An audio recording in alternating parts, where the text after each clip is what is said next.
Hi, thanks for stopping by Angel Gilding. I'm Alex, and today I have with me a special guest. So special guest, introduce yourself. My name is Sarah. Sarah, how old are you? 8. 8, and you are my? Daughter. That's right. We're a family company, so I figured we might as well get some more family involved in the video.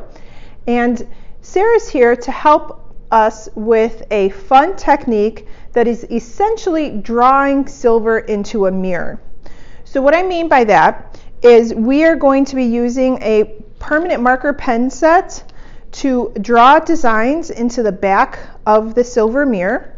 Anywhere we draw with these markers will actually protect that silver.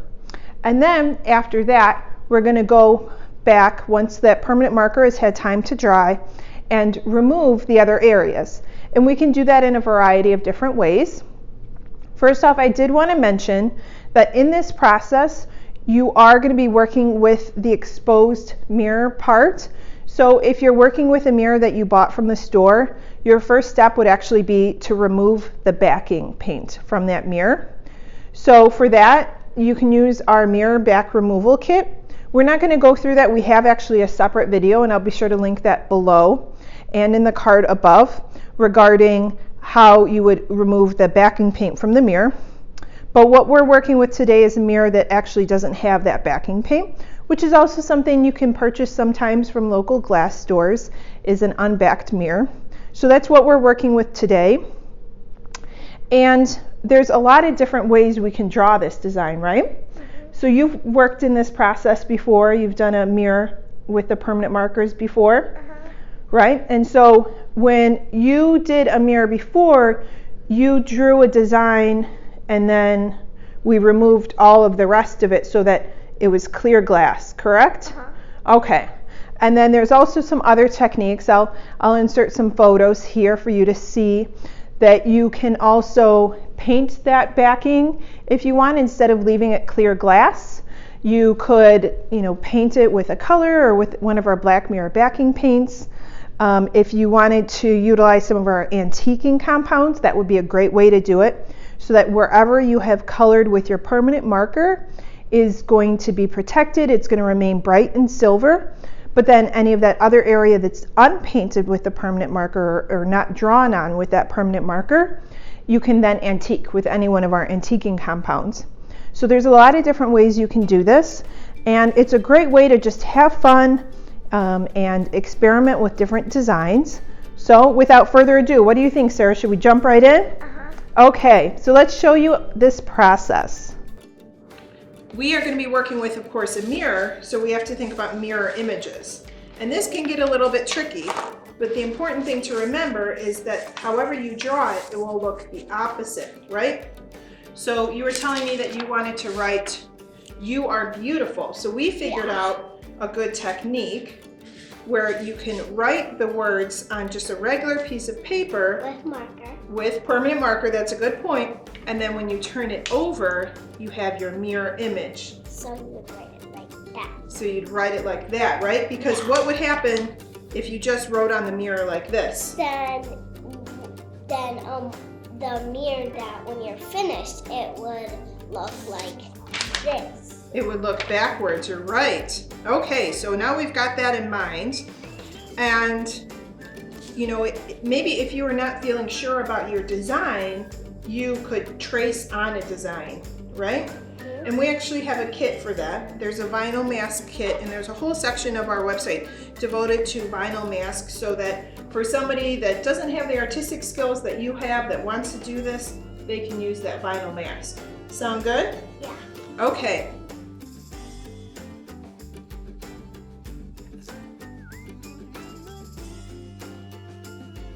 So Sarah, there's a really interesting technique, a way in case you make a mistake, you can actually erase the permanent marker. So why don't you go ahead and make a silly line over here, something that you don't need to have. Okay, so say you made that as a mistake. I can remove it with acetone. So this is just a cup with some acetone, and this is a job for me to do, not for you, but I'll just take a Q-tip, and the acetone works like an eraser. It takes that permanent marker right up and it dries really quickly, and then you can go back to drawing your design.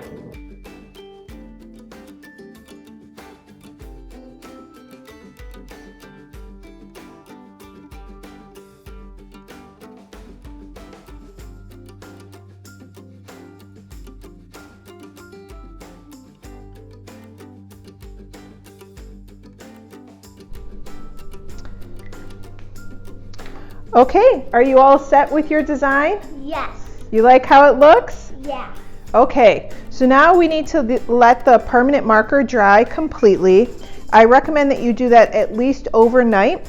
You want to make sure that that marker has been able to fully dry so that it can protect that part of the silver. And then I'll come back later and use our mirror remover to remove the exposed silver. Now, as you can see, the mirror is actually a slight coppery gold finish, and that's actually the copper layer that's behind or on top of the silver layer. That's pretty common in these commercially made mirrors to have silver backed with copper, and our mirror remover will remove both of those layers without harming the glass and without harming the permanent marker. So we'll let this dry and then come back and get to the removing step. We have waited several days to let the permanent marker fully dry. Like I mentioned before, really you could do this the next day. I just happened to wait a couple days. So our next step is then to remove the exposed silver. So as you can recall, Sarah opted that she wanted to have some areas with the bright silver and then have it exposed to clear glass, and then we're actually going to paint that. So for right now, we want to remove the exposed silver, and to do that I'm using our mirror remover. This comes in a variety of sizes, and all the coverage estimates and such are also online. So we're going to be using our mirror remover, just a regular paper cup, and then I've got some cotton swabs and some Q-tips here, different options to chemically break down the mirror surface. So come in closer and take a look. I'm going to start by portioning off a small amount of the mirror remover into my paper cup, make it easier for me to use. And I'm just gently wiping over the surface with both my Q-tip as well as my cotton ball. And although the permanent marker is going to protect it nicely, I still do want to be gentle. There's no reason to be aggressive with the wiping here. The mirror remover is chemically breaking down that silver.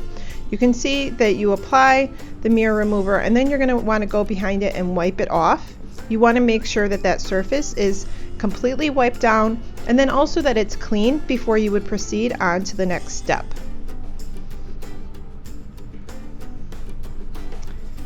For our project, that next step is going to be painting the full piece of the mirror, and we're doing that with our black mirror backing paint. This is a specialized paint. It is chemically compatible with silvering, so it's not going to tarnish the silver in the way that some paints can.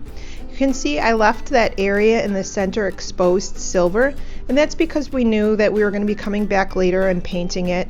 So either way, we knew that that silver would be protected. And as I'm painting the surface, I want to make sure that I cover all areas of the silver so that nothing is exposed and therefore could tarnish later. Once I've got all those areas touched up, I'm going to allow it to dry completely. Here's our finished piece. I think that it turned out great. I think Sarah's really going to love the work that she did here. One of the things I really like about this permanent marker technique is that when you use a wide variety of the permanent markers, you can really play up different lines. She's got some narrow lines here, she's got some wider ones. And working with that positive negative space with the silver, having the bright reflective silver against, in this case, the flat black, it's really nice. It really makes it pop even more. But as you saw, the options are endless. There's a lot of different ways you can use this technique. It is pretty straightforward to do. It's a great way to start out in art glass and modifying mirrors. I'll be sure to include a link to each of the products that we use in the description box below, including that mirror back removal kit that I mentioned at the beginning of the video. If you have any questions about this process or any other process to make and modify mirrors, you can leave those in the comments below. Be sure to subscribe to our YouTube channel so that you're notified of all of our future videos. And check out our website, angelgilding.com. Thanks for stopping by.